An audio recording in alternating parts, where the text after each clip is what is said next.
The Denver Nuggets are taking on the Boston Celtics. This is going to be one of the best games of the year. The MVP race is on the line. The narrative is on the line. The Denver Nuggets are taking on the Boston Celtics, who look like one of the best teams in the modern era of the regular season. The Nuggets win in Boston last game. Now it is in the Mile High City at Ball Arena. Who will come out victorious? We're going to talk about all that and more here. Locked On Nuggets. You are Locked On Nuggets, your daily Denver Nuggets podcast. Part of the Locked On Podcast Network, your team every day. What's going on, y'all? Welcome into Locked On Nuggets. This is your host, Swiper. This is your team every day. So glad to see y'all here. So glad to see y'all in the building. Shout out to Freddie. Shout out to Luke. Shout out to Tommy. Shout out to Majan. Shout out to Dream Creation Media. Shout out to Dr. Van. Everybody that's already here in the chat. Absolutely, y'all. Tap in. This is going to be a great episode, y'all. Today's episode is brought to you by Gametime. Download the Gametime app, create an account, and use code LOCKEDON for $20 off your first purchase. Y'all, I'm excited. This is going to be one of the best games, best days of the season, and I am very excited about what we are about to witness. The Denver Nuggets are coming off of a loss versus the Phoenix Suns, and I know Adam and Matt got a chance to talk to you about that a little bit, but I think this is going to be a great opportunity for the Denver Nuggets to get a real bounce-back win in a real way.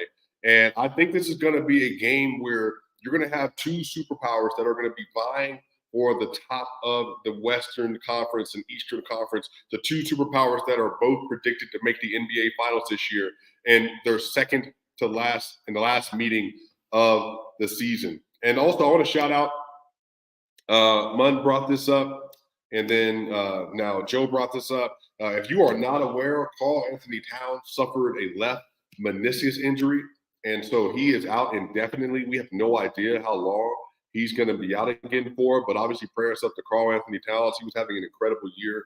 He's one of the top three players for the Minnesota Timberwolves. He's been through a lot in his life in the last several years since COVID, obviously losing his mother and other family members as well, and obviously all of the injuries and stuff. So obviously praying for Cat and wanting the best things for Cat, and that he makes the best decision for his future, y'all. But yeah, absolutely, man. We're tapping in today. This is going to be a great episode, y'all. That's absolutely right. Make sure y'all smash that like button, y'all. Man, so the Nuggets, they look, outside of this last game versus the Suns, man, they look really good. They won 6 straight prior to that at this point. And when they came out to play versus the Suns, they were down 65 to 50 at the half. And they just didn't seem to have some of the energy that you like to see from a team that, especially at home, with the chance to win 7 straight. But also, to be fair, man, the Celtics, they're coming off a loss as well. They had won 11 straight games, and then they end up losing to the Cleveland Cavaliers because of a 20-point quarter from Merrill. And he just absolutely goes crazy, 20 points, 100% from the field. He absolutely outscored the Boston Celtics in the quarter, I believe 20-19 as well. But, y'all, the reason why this matchup versus the Celtics is going to be so good is because if you look at the current net ratings for the best starting fives in the NBA, the number one rated starting five right now on 527 minutes played is actually going to be the Milwaukee Bucks, who just lost to the Warriors yesterday in a blowout loss. But they're at plus 15.3 net rating. They have a 123 offensive rating and a 107.7 defensive rating. And then number two is the Denver Nuggets. And then they have a pretty decent gap above number three, which would be the Celtics. The Nuggets with KCP, Aaron Gordon, Jokic, Murray, and Porter, they're sitting at a 125. A 125 offensive rating, which of those units that have played over 350 minutes in 5-man units, that's number one in the NBA. They have a 125 offensive rating with a 110.6 defensive rating, and they're a plus 14.4 net rating. And then right after that, you have the Boston Celtics with Drew Holiday, Derek White, Jason Tatum, Jaylen Brown, and Kristaps Porzingis, which everybody should be available tonight. You're looking at 32 games played with them. They have a 121.7 offensive rating and a 108.6 defensive rating. They're a plus 13.1 net rating on the year. The Nuggets have a 63% assist percentage. a 63% assist percentage between their starting five, and they have a 62.4% true shooting. The Celtics, also really good, have a 60% assist percentage and a 63.6% true shooting on the season. And this is going to be one of those matchups where you're just going to have a lot of opportunity to see some really great basketball. And I think for a lot of people in the NBA, and especially a lot of the media members, this is the kind of game that helps them to get an idea of what the playoffs are even expected to look like. Because right now, the Celtics are having one of the most dominant regular seasons in modern NBA history. They're one of the best teams in terms of net rating on the year. They're one of the best teams in modern era. They really have just been able to, versus really quality competition. You know, they're 2-4, I believe, versus the top three in the Western Conference, and the Nuggets, or maybe I can't remember what the exact record is, but they lost to the Clippers, they lost to the Wolves. I can't remember how they did versus the Thunder, but they've definitely struggled. But again, a lot of that is just like one-off. You know, when you only see a team one time and you play versus them one time, it's really hard to get your bearings down. And I think even for the Nuggets, they kind of struggled a little bit when they played versus Boston in that first half, because I think getting used to Porzingis, that pick and pop, they were hitting all their shots. I think Porzingis had like 15 points in the first half, maybe 17. And then even Tatum and Brown and Drew Holiday, it's just like, how do you get used to a team that you only see once or twice a year? And I think tonight is going to be a great barometer of success, because the Celtics, if you look at their numbers, the Celtics are absolutely bombing people from three-pointer on the season so far this year. And that really has aided them in their overall success, because they have such prevalent three-point shooters. It really just puts them in a very, very advantageous situation. Now, if you go to dunks and threes right now and you look at shot distribution, according to dunks and threes, the Celtics shoot 47% of their shots, leads the NBA by a pretty considerable margin. 47% of their shots are from three, and they're converting 38.7% of their looks from three-pointers. The Nuggets are shooting only 35% of their shots from three, and that's 29th in the NBA. They actually don't take a lot of threes at all, one of the worst in terms of getting threes up, but they're shooting currently 36.8% from three, which is 14th in the NBA. Now, the Nuggets are a little inverted. On the year, the Nuggets are actually at the rim. They're seventh in the NBA in rim efficiency, or in terms of rim attempts on the season. And in terms of efficiency, the Nuggets have actually dropped a little bit. They're like 18th on the year in rim efficiency. And some of this is just, I think they have not been able to convert as high of a level, but I think what they're trying to do is get to their spots and create contact. Now, what the Nuggets do well, so the Boston Celtics, they're number one in mid-range attempts and number one in three-point attempts. They are a jump shooting team. Now, they are good in the post. But they take a lot of jump shots and a high quality amount of jump shots. And the Celtics, they're currently first in attempts from mid-range, and they're about league average in terms of efficiency, in terms of converting. So a lot of this too is when they get into a pick and roll situation, if you can keep them from getting to the rim and you can contain their shooters as best as you can, and you put them in the mid-range shooting formula, then that actually helps you on defense a lot, just because they don't have a lot of players that can get to that spot and that can rise up super well. But right now, the Nuggets are kind of in a really good place, you know, and I think that obviously that Suns loss, we're going to talk about that a little bit more on the other side, definitely bothersome, because you saw some things that they just did not execute well in the first half. And Jamal Murray also talked about it, and he said that that was one of the worst losses they've had this year. And I think if you put that in context with the Nuggets had won 6 straight already, that they felt like they had an opportunity to win the game. And then in the fourth quarter, their defense clamped up, and yet they still weren't able to get the job done. So definitely frustrating. But I think this Celtics game, man, I think with everything happening with the Jokic MVP stuff, the Tatum MVP stuff, which we're going to talk about in segment 2, there's a lot to get into with that overall. But I think this is just going to be a really great game for just getting an idea of what a potential NBA Finals matchup will look like, and especially a clash of two different styles that both of the teams are playing. One is inverted in the Nuggets, and one is very perimeter-oriented in the Boston Celtics. But this is going to be a lot of fun, man. And I think Nuggets fans should really be looking forward to this matchup. I think Boston Celtics fans should be looking forward to this matchup. Another nationally televised game for everybody to tap into. And we're going to get into specifics in this show as well on what to look out for in this matchup. But In segment 2, we're going to talk a little bit more about that Phoenix Suns game and some concerns that we could have, but also some things that we could look to show that hopefully that was just going to be a single time occurrence for the Denver Nuggets, and they'll be able to get their defense and stuff back in order because they've been playing really good defense as of late. We'll be right back. Locked On Nuggets.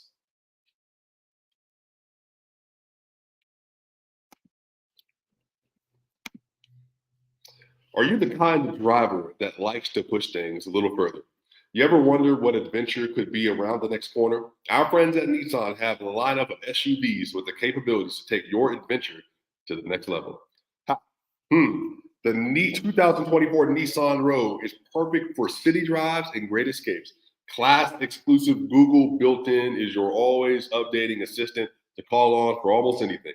Gone are the days of connecting your phone. Google Assistant, Google Maps, and Google Play Store are built right into the 12.3-inch HD touchscreen infotainment system. The 2024 Rogue is the perfect mid-size crossover for your next adventure. Now, the 2024 Nissan Pathfinder has room up to 8 in expansive cargo capacity and advanced available 4x4 capacity with 284 horsepower and up to 6,000 pounds towing. When adventure calls, the Pathfinder is there to answer. Take the Nissan Rogue, Nissan Pathfinder, or Nissan Armada and go find your next big adventure. Shop NissanUSA.com. We'll be right back here at Locked On Nuggets.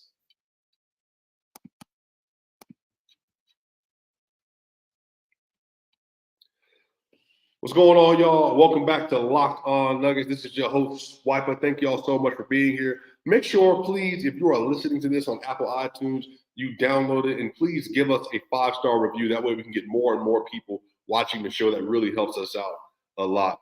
And look, Swiper not lounging around after 4 seasons with all this new money. Hey, that's a fact. That's a fact. We moving. Look. Where am I? I'm currently in Denver. I'm stationed in Denver right now. I'll be at the game for the Boston Celtics. I've been in town for the last about week and a half, making sure I can go to the game, give y'all the best quality content possible, listening to Coach Malone, listening to the players, just getting a feel for the overall team. So I'm currently in like a little workspace right now, trying to make it happen. I appreciate y'all. And y'all, show love too. What up, Swipe? Saw you at the Heat game, watching Joker warm up. Tried to say hi, but you walked away too fast. Look, if you see me at the game, anybody see me at the game, give me a shout. A lot of y'all know I have a hearing problem as well. These are headphones, so I wear hearing aids. So if I don't hear you when we are out and about, that's just because I can't hear you. So make sure if you do see me, I love to say what's up to everybody. Every time I go to a Nuggets game, I see a lot of great people there that have watched the content for a while. So definitely shout out to all y'all. But y'all, let's tap in on this because I think this game is really important. I think that the Suns game for Jokic was a down game. I think Jokic, having 25 points, 16 rebounds, 5 assists, but he had 7 turnovers in that game. Just played an uncharacteristic brand of basketball for Nikola Jokic. And that's just not the way it usually goes for him. Y'all, if you look at the MVP tracker, on Basketball Reference, Nikola Jokic is leading the race with a 45.2% probability of winning the MVP. Followed up is Shai Gilgeous-Alexander with a 17.8% probability of winning the MVP. Giannis Antetokounmpo is third, 14.2% probability. Luka Doncic is 11.1% probability of winning the MVP. And then you have Jason Tatum, who's at 4.9%. And I think a lot of this today, man, the MVP discussion has kind of been working in Jokic's favor as of late. Obviously, if Embiid was still here, he would be bringing great competition to the MVP conversation. But Jokic has played very well over the last few weeks. And ever since they came back from All-Star break, really his worst game is the game that he had 25, 16, and 5. And just seemed to be, Nurkic was fouling him a lot. Yusuf always does that, obviously fouled out of that game. He didn't attack Drew Eubanks like you would have wanted to see. And that was probably my biggest criticism for this last game, is that I think Jokic got in playmaking mode way too early in the game. And because of that, he was just a little bit more unwilling to attack as a one-on-one scorer out of that post. And again, to the Suns' credit, they were showing a lot of hands. They just were not trying to give Jokic a free path in order to dominate the game. And somebody said, I just missed Pete Jokic. That guy didn't have bad games. He's still a top 5 player that's seen that bad game seen every week. I have no idea what you're talking about. Respect to you.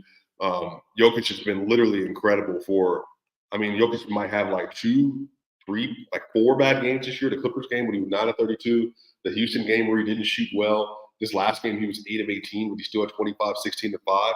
On the season, he has 26, 12 in 0.3 and 9.2 on a 65 true shooting. So, and then since the last 5 games, he's averaging 25, 13, and 9. And he's shooting 53, 33, 91. So, and they're 6-1 since they came back from the All-Star break. So I don't know. Maybe I'm tripping. And again, last game versus Boston, he had 34, 12, and 9, and he shot 63.6% from the field, 50% from 3, and 100% from the free throw line. And he had a double-double, and he was 1 assist away from a triple-double. So I think for me, this is a really great opportunity for Joker. A really great opportunity for Nuggets at large, we're going to talk about as well. But I think Joker is just in a real opportunity to play against the best team at home. And again, this is going to be a TNT game, I believe. I think TNT has Tuesdays and Thursdays, and I think ESPN has Wednesdays and Fridays. If I remember correctly, tonight's game, it is on TNT and Max and HBO, if you have HBO or Max. So the Nuggets are 1-point favorites, meaning that the only reason the Nuggets are favorites is because they're at home. They're minus 1.0 favorites. So last game, Jokic had a really good game. Last game, Jamal Murray had a really good game, had 35 points, I believe. So this is going to be a really interesting game because Jokic, I think, can put a little bit of a stranglehold on the MVP race because I think a lot of people care a lot about March basketball from that standpoint. And because he's going to be playing against a player that's also in the MVP conversation, I think this is going to be a really important game for him. And again, actually, in the game early this year, Jamal Murray had 35 points, 8 rebounds, and 5 assists, and he shot 71.4% from the field and 43% from 3 and 66.87% from the free throw line versus Boston. So they both had really good games. And the game turned into a rock fight because the pace was extremely slow. It was one of the slowest paced games of the year. That's why they had a 100-98 final score. But the thing is that the offensive rating for both teams was really good because per 100 possessions, you can up it. There just were not a lot of possessions of not a lot of shots in that game because of how the teams were playing. Both were trying to control the pace because they didn't want the other one to get out in transition and run and to get an advantage on that front as well. So, again, man, I think Joker, and I talked to Ryan Blackburn about this a lot of times. I think the reason that this year is different for the Joker MVP conversation is last year by March 3rd, when they went 7 games above for the first seed, they were literally in cruise control the rest of the year. I think remember they went 8 and 10 the last 18 games of the year. They just didn't feel like they had something to fight for because they were already locked up. And everything from that point on was just about staying healthy for the playoffs. This year, I think they have a similar mindset. It's just, again, because of the way that the top of the West is going, and now with Karl-Anthony Towns being out, man, it just makes this way different. So really unfortunate about that. But because of the way the West is kind of shaped right now, they just have to continue to play. And they're currently a game and a half above the Clippers. So this is like a must-win game for the Nuggets. It's a must-win game for the Nuggets, and I think this is a must-play-well game for Joker, where you have to be aggressive. They're going to single cover you with Kristaps Porzingis and Al Horford. And if they do double team you, it's going to be when you are not in the game with Jamal Murray because they want to see if they can get the ball out of your hands. And so that way you have to rely on your other players, which is why we're also going to tap into some of the keys for the game and players that really are going to make an instrumental difference for both of these teams and helping their teams to secure victory. So I would expect a dominant game from Joker tonight. Because one, he has to do it. One, I think he knows that he didn't play his best game this last game. I don't think he played a bad game. I just don't think he played his best game. I think that there are ways for Joker to take advantage of the defensive matchup he's going to have. That pick and roll defense is going to be really important, especially when that Kristaps pick and pop. They're probably going to put it on Drew Holiday at different points in time over the course of this game, maybe even Jaylen Brown. That way they can mitigate some of this pick and pop. But if he's locked in defensively, securing boards, dominating the glass, and making sure they're getting out and running and taking advantage of the fact that if you put the Celtics in transition, they don't have all their athletes sitting in a half-court setting that are throwing a lot of length at you, similarly to how the Denver Nuggets also play defense as well. But on the other side, we're going to talk about some of the keys to this game, what to look forward to, final score predictions, and what the Nuggets are going to need to do to come away with a victory tonight. We'll talk about all that and more when we get back here, Locked On Nuggets.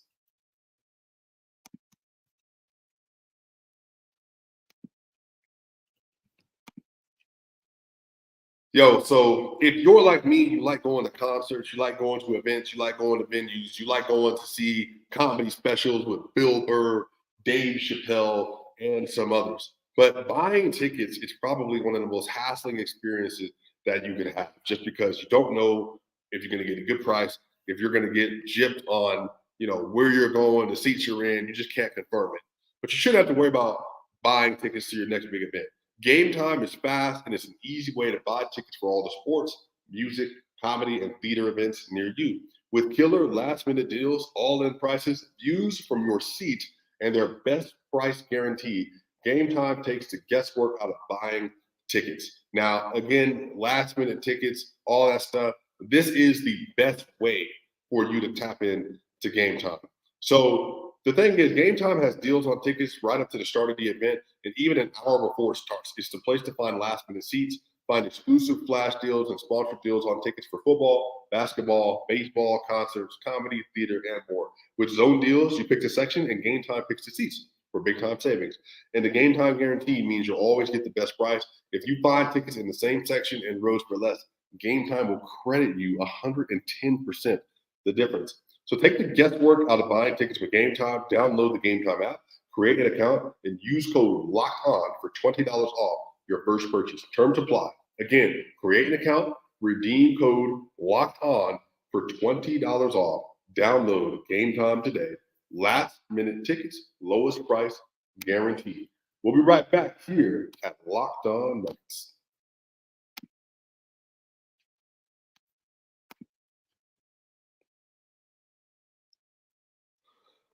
We're back here with Locked On Nuggets. So glad to have you with us today. Again, this is your host, Swiper. So thankful for every single one of you that make it out to watch us and be a part of the show on a daily basis. This means the world to myself, to Matt, and to Adam. I really appreciate all of you.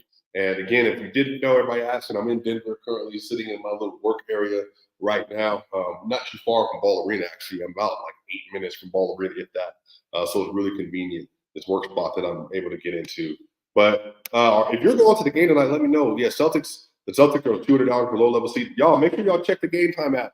Somebody can check the Gametime app right now and see what kind of prices you can get, because you might be able to find some last-minute tickets into the game tonight. So let me know what y'all think. So, y'all, I am actually really excited about tonight, because the last time the Denver Nuggets and the Boston Celtics played, it was a knockdown, drag-out fight. And this was a game that the Denver Nuggets really, really had to lean into their two-man action in order to secure.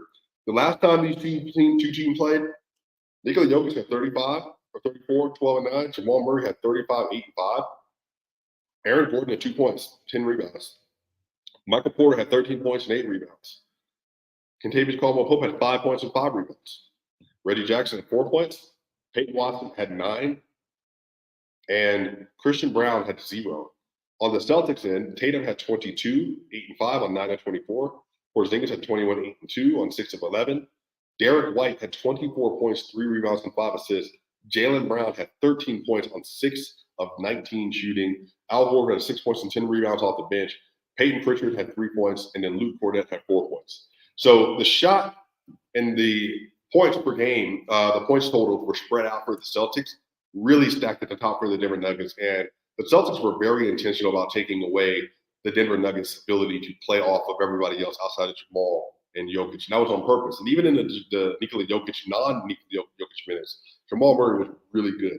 So you're going to need, again, some of that forward-ranging from Jamal. But I think tonight, last time they played, Aaron Gordon actually played at the center position because he really wanted to do it. Michael Malone wanted to get a playoff-level look versus the Boston Celtics. And so tonight, there's a possibility you can see that again, where it's like, hey, let's give him, meaning Murray, let's give him Aaron Gordon, and then on top of that, maybe give him Michael Porter. We'll see how the rotation shake out with that tonight. But I think Michael Porter definitely is going to have a huge role to play because his shot making has been really, really incredible as of late. And I know a lot of people were kind of down about Porter because they felt like he was missing a lot of shots. But, I mean, Porter has arguably been he's been really important, and he's really set them apart. And the reason why they've been so good since the All-Star break is because of him. Last 5 games, Porter's averaging 19.6 points. He's averaging 8 rebounds a game, shooting 52% from the field, 41% from 3, and he's also shooting 100% from the free throw line. And, this is with really good games where he had some point totals that were very good. And he had 20 points versus the Suns, 25 points versus the Lakers, 30 points versus Miami, 3 straight 20-point games, 14 versus Stack, and 9 versus the Golden State Warriors. So I think that Peyton Watson, as somebody noted here, Peyton Watson was 0 of 5 from 3 this last game. Matt Moore told me a stat where Peyton Watson, where the Nuggets, if he makes a 3, they have like an insane record. So if Peyton Watson can get in transition today, finish at the rim, and then on top of that, his defense is going to be really important. Now, Tatum's going to take him to the post, but Tatum's just thicker than Peyton. They're near the same height, but I think Peyton Watson's going to have a really important job on the defensive end. And if he can hit 1 or 2 3-pointers, that just puts the Nuggets in a different situation. Like, if he's hitting threes, the Nuggets are a better team just because it expands those minutes when Jokic isn't in the game. And if you're able to get 6 points from Peyton Watson from 3, plus the transition stuff, and then on top of that, if his defense is a tier 1 defender again, that just puts them in a different conversation. So tonight, the most important players are going to be Aaron Gordon. Can he be a good finisher today? Last game, he was 0-6 from the field, 0-3 from 3. Michael Porter Jr., he only got 9 shots up over last game. He's averaging 20 and 8 since the All-Star game, basically broke out, and they got out of this that little week-long break. And then on top of that, KCP. So I think Aaron Gordon, Michael Porter, KCP, and then Peyton Watson are probably going to be the most important players. I think Christian Brown is going to be another one of them that's going to have a really important time tonight. Now, Reggie Jackson last game played 21 minutes, and he had 4 points, 2 rebounds, and 2 assists. But Reggie was actually a plus 10. He was a plus 10 in that game. Peyton Watson was a plus 7.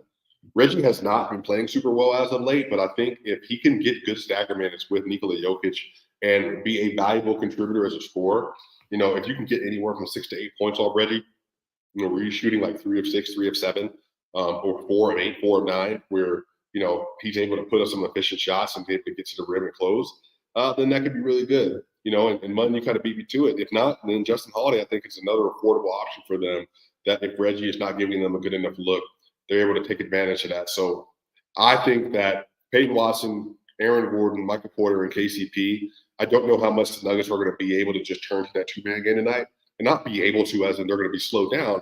But I think you really want to get Michael Porter and them involved. You want to get AG involved.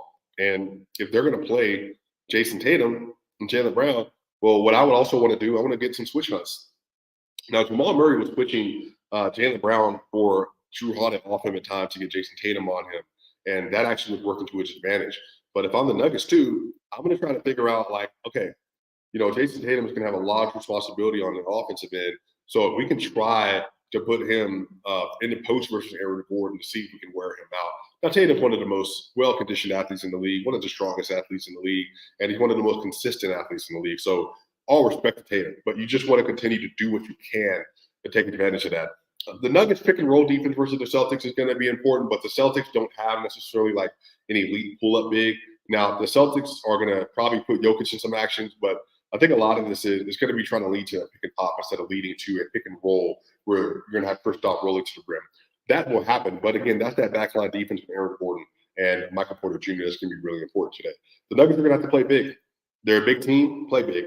The smallest player they have is Reggie Jackson, and again, if you get good minutes from Reggie Jackson, you get good minutes from the Denver Nuggets bench. Final score prediction. I got the Denver Nuggets winning versus the Boston Celtics 105-101. 105-101. Another slow-paced game where I think the Nuggets will, towards the end of the game, take real advantage of what's happening in front of them. And they're going to be able to slow the game down in their favor, get some really good shots from Nikola Jokic and Jamal Murray. And again, last game they played, Aaron Gordon and Michael Porter Jr. had some really, really wide open threes that could have iced the game out, but they just were not able to hit So you're going to get those opportunities because the Celtics are going to be folding their defense inward towards that 3-man game with Jamal, with Jokic, and with Gordon, and maybe Gordon can really work on that dunker spot in the pick and roll opportunities. Michael Porter Jr. and KCP are going to have a real opportunity to make some threes tonight versus that defense. So it should be really exciting. I'm really excited for the game. Let me know what you think in the comment section. Who do you think wins tonight? What's the final score going to be? Do you think Nikola Jokic has an MVP level performance tonight? Y'all, that's going to do it for Locked On Nuggets. This is your host, Swiper. I'll see you tomorrow with myself and Matt Moore. See you on the other side.